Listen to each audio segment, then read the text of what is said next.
Hello, everyone. This is Bill Dannenhauer here with Ballin with Bill. I have a special guest here today that's done some great things and turned some programs around and has been a very successful person over at Lincoln Christian. I want to thank Sideline Power for being my presenter, and I really appreciate that. This is a great opportunity to visit with high school coaches in the area and college coaches also. So I want to first welcome here Kurt Earl from Lincoln Christian. It's great to have you here today, Coach. Yeah, it's good to be here. We're still playing ball, and we're in week 6 now, or whatever it is. So thankful that we're going. So it's been good. Awesome. Well, I like to always start off, Coach. Kind of how did you play football when you're young? How did you end up football being your sport you coached? Yeah, because I know you're also the athletic director there too, right? I am. Yeah, we technically call activities director, but yeah. So I am the son of a teacher and coach. So that's a big part of how I got to where I am. My dad is still coaching girls basketball to this day and taught at the high school I grew up at. And so I've been playing football ever since flag football in like kindergarten. Whenever you turn 6 or whatever, you can start playing, you know? Yeah. And then honestly, when I was in like junior high, I think I would have seen myself as playing basketball in college, but that's not quite how God worked things out. And I ended up playing football and running track at Concordia here in Seward, and went there intentionally to be at a place where I could study to become a teacher, and just really impacted by some men that I had as coaches, and realized that I would like to be a similar influence in the lives of young men as I got into my adult life. And so that's really a big part of where I'm at. And so I ended up at Concordia because I wanted to be at a Christian school studying to be a teacher and playing football and running track, and that's where it all really came together. I grew up in Colorado, so randomly got out here. Longmont, Colorado, north of Denver, about a half hour. Yeah. So I've been here ever since. That was the fall of 2000, and I'm still here. Yeah. Now, who was the head coach at Concordia when you were there? I was there with Courtney Meyer. Yeah. And good man. I know Courtney a long time. Yeah, I appreciate him more the older I get, because you just see what a great example he set for us in terms of being a man and being a person of integrity. And he'd be someone that after my high school years, I really just appreciate his influence on all of us too. And we're a bunch of crazy college guys that needed someone like that, right? That's good that, that was good to have. So it's good, yeah. So now what'd you play at Concordia? I was the quarterback at Concordia, and then I ran the high hurdles. And so, I played 5 years, redshirted my first year. My second year was a year that was really a big year for the program. I was just the backup, but we went 10-2 and made the playoffs. It's the first time we'd done anything like that. I think first playoff berth ever in the history of the school. And then the 3 years that I was the starter, I think we went 5-5 all 3 years, and just always on the brink of being about 7-3, and just couldn't quite get over the hump with injuries and some other things. But great experience, and really was just what I needed to go forward and be a teacher and coach myself. Yeah. I coached against Courtney because I was at Dana. Oh yeah, that's right. We became very, very good friends. Yeah, he was one of my. We'd go down to all-star games together. That one down in Benedictine, Atchison, and we'd always room together, and we were always very good friends. Sure, I can. Yeah, taught the world of him. Yeah, I can imagine if I was in the fraternity with Coach Meyer, he'd be a guy that I'd be friends with and would really appreciate. Yeah. Always a gentleman, a scholar. And, it was fun to recruit against him and work in Nebraska and stuff. So we always had a lot of good rivalry and good friendship. So I always, and when I go to Concordia, ever see him, I always try to stop in and see Coach. So you worked for a good, and you're a Bulldog, and I love the Bulldogs. So that's good. Yeah, it's been fun. Yeah. Anyway, so now you've graduated college. You've had a good career, because those are two tough events to do. Quarterback, because quarterback's the main guy on the offense, and then also being a track guy. So you do two sports. That's not easy to do at college. Yeah, you're competing literally half the Saturdays in the year. You go out and put it on the line, and so it was a lot. But that's just kind of how God wired me too. I think I'd get bored if I wasn't doing that. I was the head football coach and track coach at Lincoln Christian for a couple years too, and now as the AD, I just like to be on the go, and so I think I have the right wiring for that, but it was fun. It was a lot of fun. Now, did you step down from track when you became the athletic director? Actually, no. I stepped down the year before that happened. I really felt like I was being called to kind of focus more on fewer things and free up some time. And I think just the way things worked out, eventually, a year later, I became the AD and have had a great experience with that and really enjoy that. This is my 3rd year of doing that. So. Super. That's a lot of responsibility. Because you got football going on, but when you have football going on, you got all these other events you got to deal with. So that's a lot on your plate. It is. Because I know your mind. Because I know you call the offense too, still, right? No, I don't anymore. Actually, Because when I first met you, you were the OC. Oh, for sure. Yeah, and I came up and grew in the coaching profession as an offensive coordinator. Yeah, it's a lot, and this year, of course, it's a lot more than it's ever been with all of the different guidelines and things with COVID and putting together entry lists and pass lists and all those sorts of things. And there are days, I mean, honestly and candidly, when it's overwhelming and you just think, how are we going to maintain this type of tempo in terms of what needs to be done for this, however long this lasts. But at the same time, again, I think it's the way I'm wired anyway. I naturally lean into being busy and keeping things going. So it's been good, but it's hard. And there are days when I wonder if the football team might be not getting all that it needs because I'm torn and going in different directions. Fortunately, I have great assistants that really make that a lot easier too.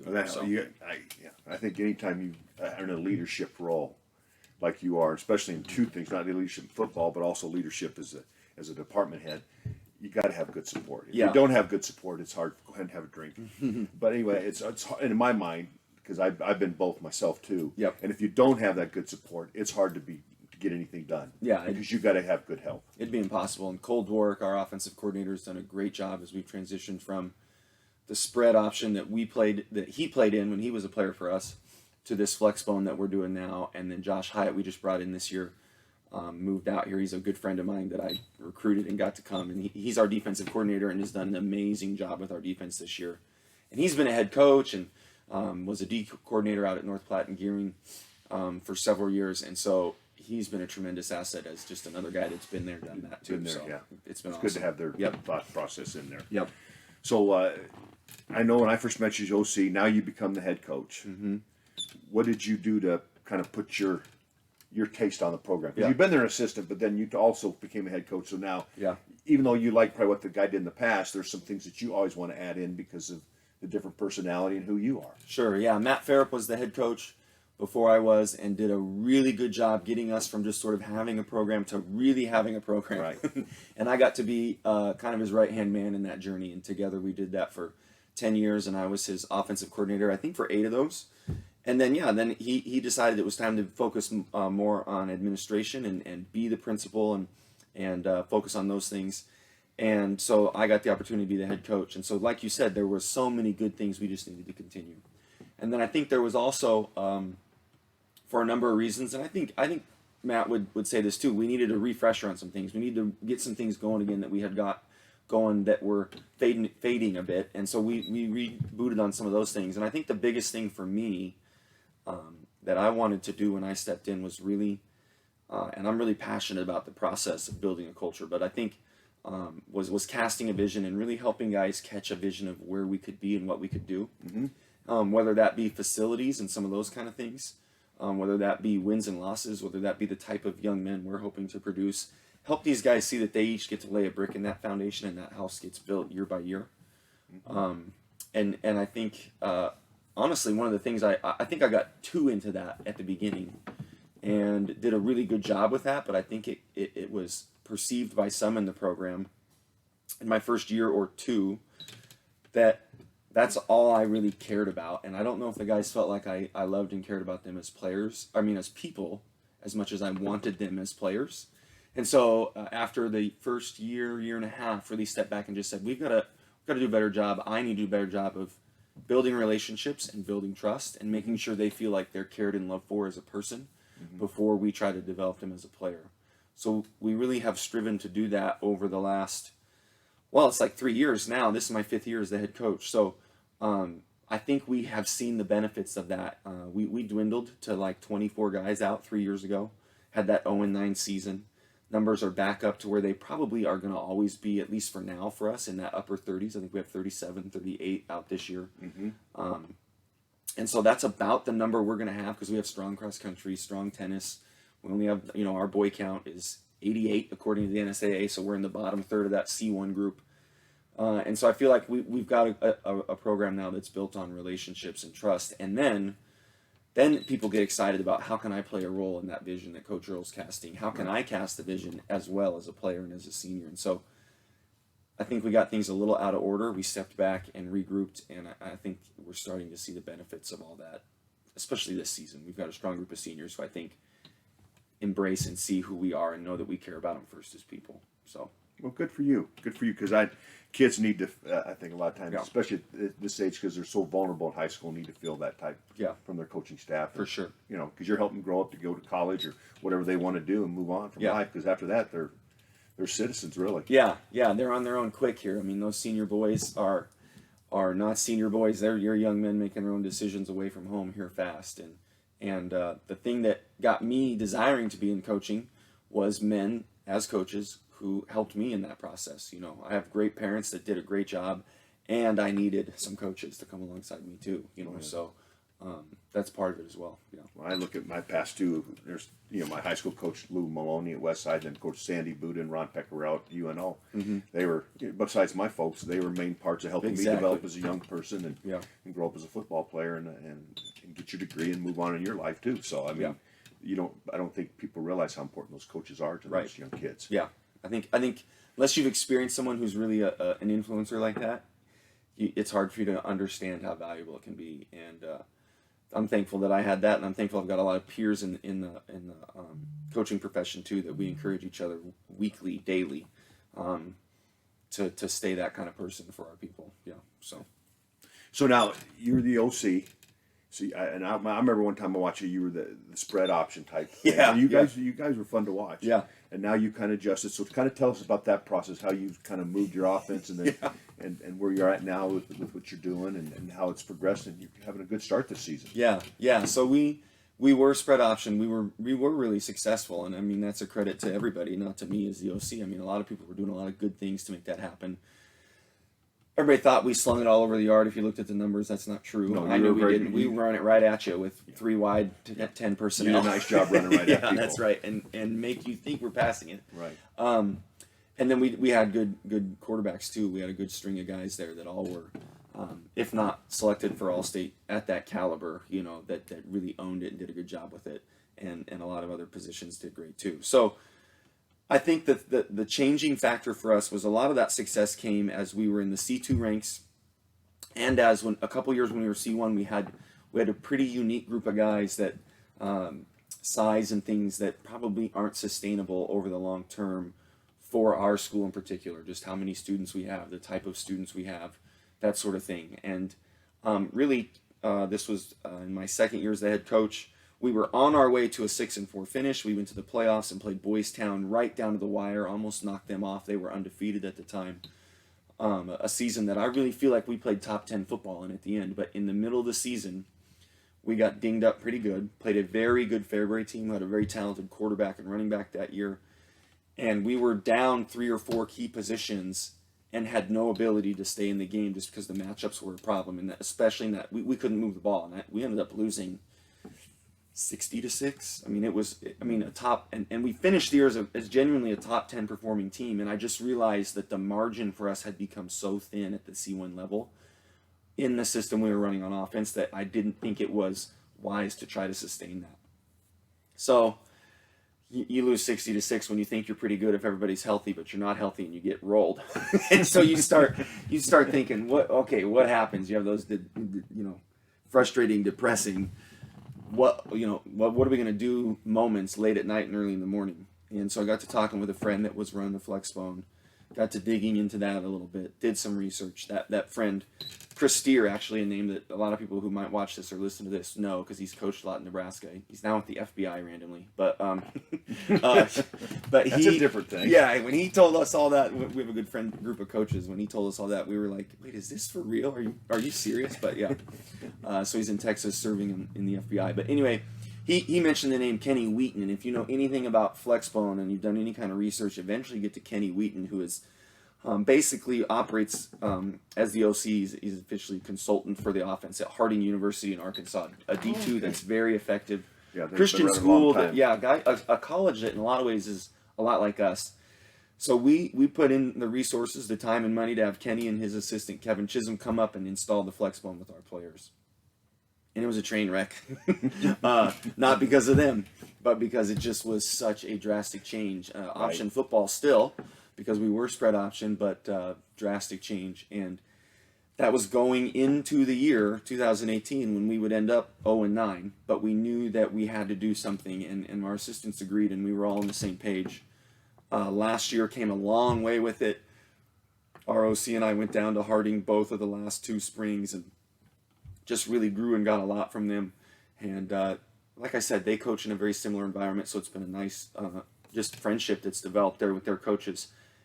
And last year, we ended up going 1-8 last year, but lost a lot of really close games. I think we played 6 of the top 20 teams in the final wild card points. So we just had a tough schedule where we were a lot closer than it felt to being productive. And then this year is when it's really started to come together.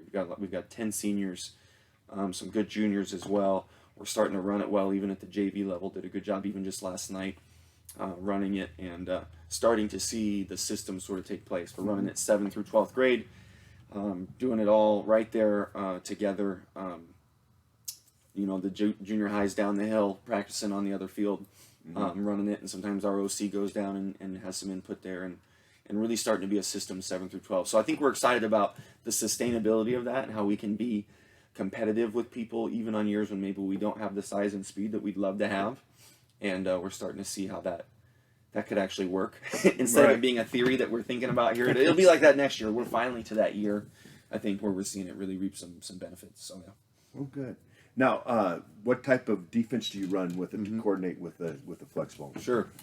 So I let Coach Hyatt come in and do his system the way he wanted to. So he's a 3-4 guy, and just changing up fronts and bringing guys from different angles to keep the offense guessing a bit.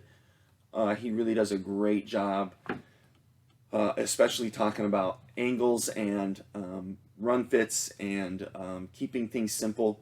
The offense and the defense now, we have systems in place where it's really like, know your rules. We call it rules. Other people might call it assignments. Know your rules and apply it to what you're seeing. Right. And so one of the things I love about his defense is no matter what we're seeing, it's simply about applying your rules and recognizing this is a trip situation, so this is how you apply your rules as a DB, and doing a lot of pattern match and those sorts of things. But it's pretty simple for the guys once they get in it. We're already seeing the benefits of that systematic thinking and rules-based thinking at the varsity level, and I think that'll just continue for us. So I'm excited for it.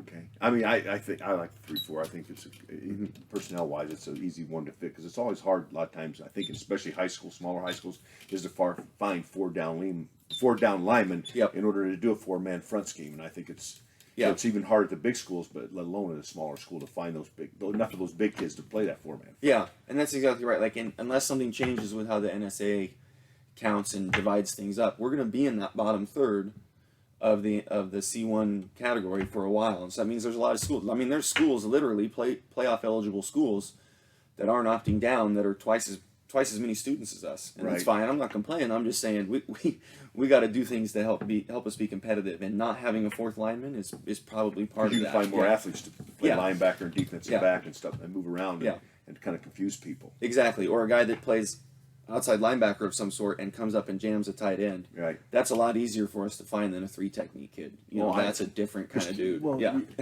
So yeah. You watch the ones that play it well. They're a whole different dude. Right. I mean, they're a man's man. Yep. And so we're gonna have fewer of those, and we might have one, but we don't. What happens if he goes down? Right. We don't have a second one. That kid's still a freshman or sophomore that's gonna develop over the next couple of years. So we have to be smart about that stuff. Yeah. I agree. I think that's interesting. Now, and I always, because you kind of Flexbone is a very systematic offense. Mm-hmm. How do you adjust it to your personnel? Like if you have a different quarterback that comes along in your system, how is it adjustable? Yeah, so I think that's one of the areas we're still really growing in, and we have a great example of that right now. We have a quarterback that starts for us who is quick as anything, smaller, is very effective, but we also have a quarterback that can come in and potentially will be the starter next year. Who knows how everything will shake out exactly, but he's a bigger kid, and he has grown a ton. I mean, he's like 6'4", 205, plays B-back for us, plays tight end, plays D-end. Mm-hmm. But he's trained up in the quarterback stuff and can throw it on a different level than our current starter. Nothing against either of them, or it's just they're just different kids. Right. So I think we're trying to navigate what that looks like, and can we do some simple West Coast type stuff out of that Flexbone formation and keep things really simple and basic. and do more of that when we've got more of those guys. I think that's the next evolution for us. And so You in never process. know. I mean, you know, Yeah. it isn't like you can actually go out and recruit student athletes. It's a lot of it's who come there and how you develop them and what you got that day. Yeah, and our guy that's our backup quarterback right now is a tremendous example of that. I mean, as a freshman and sophomore, the idea that he'd be as big as he is now, no way, and as athletic as he is, we had no idea that was coming quite like it is. He's a hard worker. We knew he was going to be a good player for us down the road, but it's just changed. And so we'll see what happens. He'll be a senior next year, and it'll be interesting to see how all that comes together and how we evolve as an offense and Coach Dwork as a play caller and even how we choose to use him and what works out best for the team. So we'll see. Yeah. Cool. That's great to have that opportunity. Yeah, and it'll be good for us because then we can start really understanding how to make it work no matter who comes through, and that's always the challenge. Like you said, you can't recruit. As much as people think we recruit at Lincoln Christian, yeah, that's not the case. Not quite prep yet, huh? No, yeah. So, yeah. Oh, good. So you started off, so tell us about your season and how it looks ahead and health-wise, how you guys are staying healthy through this COVID thing, and kind of give us a synopsis of all this. Yeah. Well, we're really thankful for some of the changes in the mandates, even just last week, that do not have quite the severe impact on a whole team getting quarantined if you have one case that's positive. So that really helps all of us. We're thankful for that. That's good. And gives us opportunity to play. We do like anybody does. We try to limit how much time we're in close proximity in practice. We're spreading out a lot. We take water and COVID breaks quite often. Get your water, spread out, don't stand near anybody, and let's make sure that close contact time isn't adding up as much as we can. That helps to make a case for not getting quarantined. Right. And for keeping kids safe, too. I think, the likelihood that one of our young men is going to get so sick that they're hospitalized is pretty minimal, but we want to keep them safe, and we also want to make sure that we get to keep playing.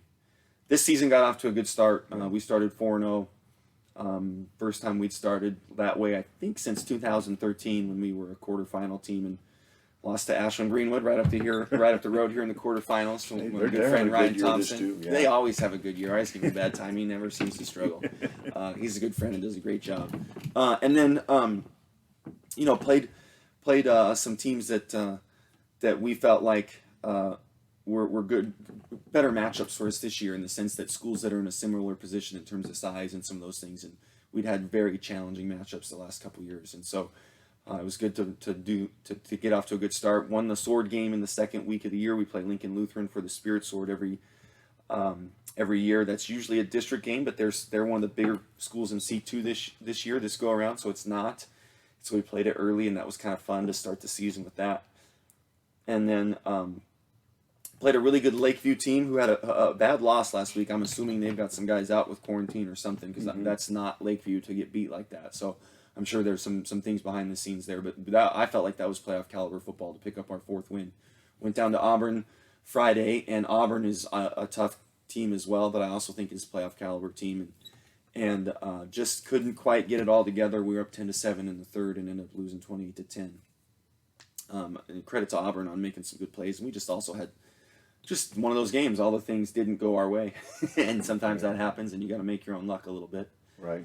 And then we play Fall City this week, who's 4-1, and hasn't seen probably the caliber of competition we have yet. So I think that'll be a good matchup for both teams. Both teams, I think, really feel like they got a lot to prove, and that's a home game. We play 3 of the next 4 at home. Well, that's nice. Yeah, that was helpful. Yeah, Fall City, Fairbury, at Milford, and then home with Nebraska City. So a lot of teams we see pretty regularly, and we'll get a chance to play, and should be a good finish for us. I think we've got a great chance to win each of those games. We've got a lot to do, and certainly not saying anything negative about those other teams, but we can be in those games and win those games, and so it could be a fun finish for us, and hopefully get to play a little bit longer than the last game. So we'll see what happens.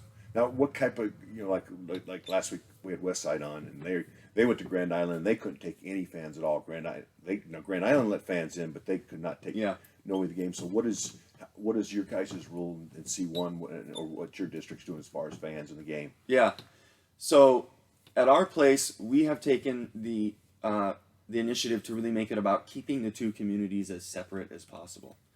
So it's kind of odd because we sort of herd everyone like cattle, but we've got ropes set up. And so if you're like this week when Fall City comes, they'll be, when they pay at a different gate, they walk through a rope and they stay inside their roped area. They've got their bleachers and some grass area and stuff. that where they can spread out if they want to, if they want to have more space for their family. And so we really just keep them separate: concessions, restrooms, seating, everything. Then we do mark off some areas on the bleachers to try to promote some distancing between family groups, family pods, however you want to say that. So that's how we do it. Other places have, we were just down at Auburn. They sort of portion off 1/3 of the stadium for the road team, and they just really want to know who's there. Encourage you to separate in pods and family groups.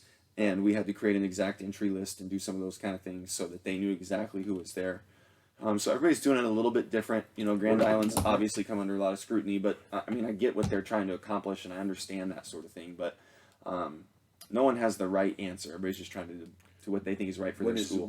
How many kids do you get let in? How many? Just parents, or how far? For our home games? Yeah, for your home games. Well, we've tried. If you've been to our stadium, we've got limited amount of bleachers, but we have tons of room with the berm and stuff. Right, and you can spread out on a blanket, bring your own chairs. So we have really said, if you are a stakeholder in any way, shape, or form at Lincoln Christian or the opponent's school, you're more than welcome, because we feel like we will never have a crowd that puts us in a position where you can't spread out. But do come with blankets and bag chairs and some of those kind of things, if that's what's going to help make sure you feel safe and help us stay distanced and do some of those things. So we have tried not to limit the score too much. We've tried to do more, or the attendance too much. We never want to limit our score, limit the attendance too much, but we've instead tried to make sure that people understand we've got some solutions that we think will fit the amount of people that will come to one of our games. Now, we get to the playoffs and we're doing really well. Who knows if that were to happen? Well, might have to think differently, because that could get big. So we'll see. Kind of see what the NASA's going to allow and all that stuff. Yeah. As far as attendance and everything, because they told Grand Island, if you don't change, we're probably not going to let you host a playoff game. Yeah, that'll be an interesting deal. And for us, the other thing that happens, and we were concerned about, was being in Lincoln, where there's all these people who are not going to their normal football game on Friday night or Saturday. Were we going to get 500 extra folks that just wanted to come watch a football game? And so we felt like we had to be wise with that and kind of be careful about that. So that's kind of how we ended up where we are with our policy. And everybody's got different. We went up to Fort Calhoun. They had to bring in some bleachers on the opposing side just so they could even keep us separate. And they didn't have very much seating, and so they were more concerned about total numbers. And I get that; it's just different for them. Everyone's stadium's a little different, especially at our level. Right. Stadiums are all really unique, Right. So yeah. Good. So things are moving along. You're on a good season so far. Mm-hmm. What? Tell me about your seniors. How much? You said you had 10 seniors. So obviously, part of the reason is they went through the process with you, and they've done a good job getting this program back up, rock and rolling again. Yeah, they're a great group of kids. I always tell kids, sometimes kids are the type of kid that you would invite over if you were hosting a birthday party or just hanging out on the weekend, but they may not be the kind of kid you're going to call up if you're starting a small business. I think we got 10 dudes that are both of those. Right. I would trust many to do their own thing and be responsible, and yet it would be a lot of fun to work with them. I think that's part of what makes them special. Another thing that makes them special is they have literally seen it all. Like, you can't hardly imagine something that's going to come their way. They were on a 6-4 playoff team that was playing top 10 football at the end of the year as freshmen. They were, as sophomores, a handful of them starters on a team that went 0-9.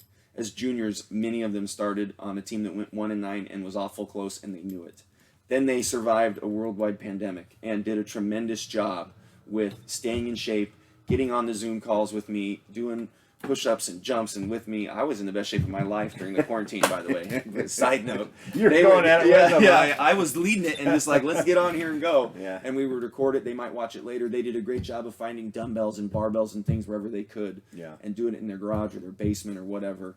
And then all that they've had to endure and overcome, and now to see them reap some benefits of the success, or reap some benefits of the hard work they've put in terms of success on the scoreboard, has been tremendous. And then the other thing is they've just really embraced who we are. We define success as fulfilling our God-given potential and becoming more like Christ in the process. Well, they get that, and when we win, they understand that's still who we are. When we lose, that's still who we are. That's and I'm excited this week. That's not an easy thing to teach. No, it's not. And you got to have the right kind of kids. They got to have the right kind of family support at any school to really be that type of kid and to become that type of young man. And so I'm excited. This week, we're really turning the leadership over to them. So we do little things where I'll talk to the kids for 3 to 5 minutes, just kind of as a break during practice as we transition from offense to defense or whatever it might be. This week, they're going to lead the majority of those. A senior is going to get up and talk through what does it mean to be successful to him based on who we are as a program, and what does it look like to carry that out Friday. I'm really excited for that. I think this group, we can turn the leadership over to them more than any other group we've ever had. And again, that's more a positive about this group than it is anything about any other group. It says a lot about their character. It does. And I can't remember where I heard it at a clinic one time, but a coach said at some point in the season you have to turn the team over to itself. And that happens every year whether you're ready for it or not. And I think this group's going to be really ready for that moment when it's time to turn it over to you guys, and you got to own it and run with it and see how far it goes. And so yeah, that I'm excited for them and can't wait to see how that sort of takes shape over this next month and hopefully then into the playoffs too. Yeah. Do you want to give a shout out to any of them? I mean, I like to put. I mean, I'm good to give you. If you give a quick as we finish up here. Yeah. I like to always give out the shout out to seniors because I know they've been through your program since you started 4 years now, and Doug and Di been in the weight room, like you said. They went through this off season, the weirdest off season they probably ever be through in their life. Hopefully. That we'll ever see ever. Yeah. I think the three that first come to mind are Alex Cook, our QB and safety. Just a leader's leader. Does the little things, is always the last one off the bus to pick up the trash, things like that, does those things, and he's also just really stinking good for us. Sam Dreever, who I think he's our center and our will linebacker, who in some ways epitomizes why we went to the flex bone. As a freshman, he was just this little guy that was never going to be super fast, and Sam would admit that. And he's gotten a lot bigger and stronger and is now a very good center for us. But in what we were doing, that zone read type of stuff, he wouldn't have as much success. He fits what we're doing. He's the kind of kid for why we made the changes. He's embraced that, loves to watch Army and call the plays as they run them. That kind of a kid, and has been awesome on defense this year as well at will linebacker. And then Gunnar Dwork, who didn't come out as a sophomore, and I think partially for those reasons I talked about earlier. I don't know that he felt as loved as a person and not just needed as a player as he needed to. And I think through me being sophomore Bible teacher and through some other intentional efforts by all our coaches, decided he wanted to come back out, and as a junior and had a good year for us, and as a senior has really been just a tremendous leader for us. And has just been a lot of fun to have on the team, and pretty neat to see. To me, he's a good example of how the program's grown, because he walked away and now I don't think he could imagine having not come back, and so that's awesome. That's really awesome. Really good to see that from him, and he's a really key important cog in the system. So, and the other 7, I could go on for a half hour, and I will at the banquet at the end of the year. The other 7 are awesome and should be mentioned too, but time doesn't allow. So okay. Well, Coach, I really appreciate your time today. Thank you. It was great to have you on. It was very interesting to hear about your program. I've heard a lot of good things, and I've seen some from afar, but it's finally nice to have you on and meet you and have you part of the Sideline Power team here, and appreciate you. Yeah, thank you. Thanks for doing this, and I hope that all that you guys do to support us on the field, but this stuff too is encouraging coaches and keeping us going strong. We need it now more than ever. It's a challenging year, but a lot of men are doing a lot of really good things in the game, and it's fun to be around it. So awesome. Well, I was a pro wrestler, right? Oh, yeah. So we're going to finish it with my old hush. Okay. It means I want food and money, not necessarily in that order when I have to go through the stands. Are you ready? I guess, yeah. What do I do here? Put your hand right out here like here. Hush! Hush! Hush! Hush! See you next week.